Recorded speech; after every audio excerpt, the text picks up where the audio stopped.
Hey, welcome to your Proverbs moment of the day, because you should be reading through Proverbs. If you've been following along, we're reading a proverb every day, all the way to 31 days, because there's 31 days in August. My name's Scott Bloyer. I'm one of the pastors that's walking you through this. And today, we're reading from Proverbs chapter 24. And in chapter 24, there's many different verses. And again, I'm not going to read the whole chapter because that's your job. You should be doing that on your own. But I am going to highlight a couple of the verses.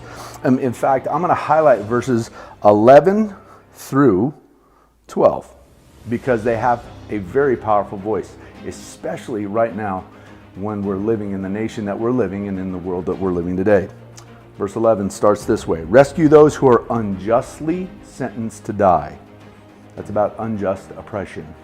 It goes on and says, save them as they stagger to their death. That means we're not supposed to sit and watch. We're supposed to get involved and do something when it comes, again, unjust oppression.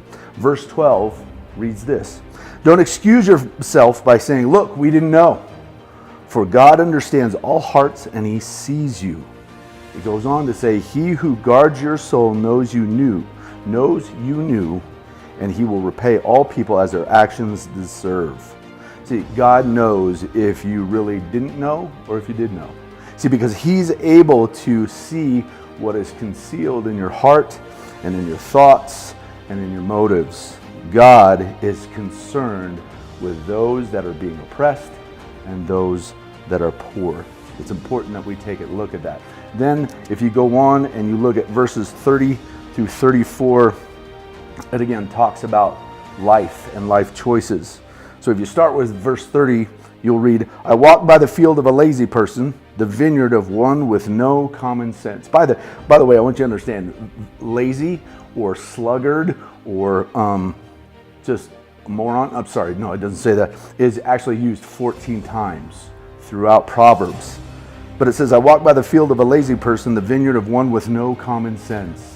Someone who wasn't doing their job. Verse 31, I saw that it was overgrown with nettles, and it was covered with weeds, and its walls were broken down.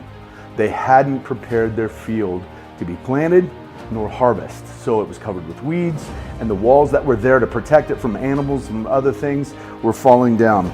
Verse 32, then as I looked and thought about it, I learned this lesson. See, we can learn things by observing the world around us, not just always reading books.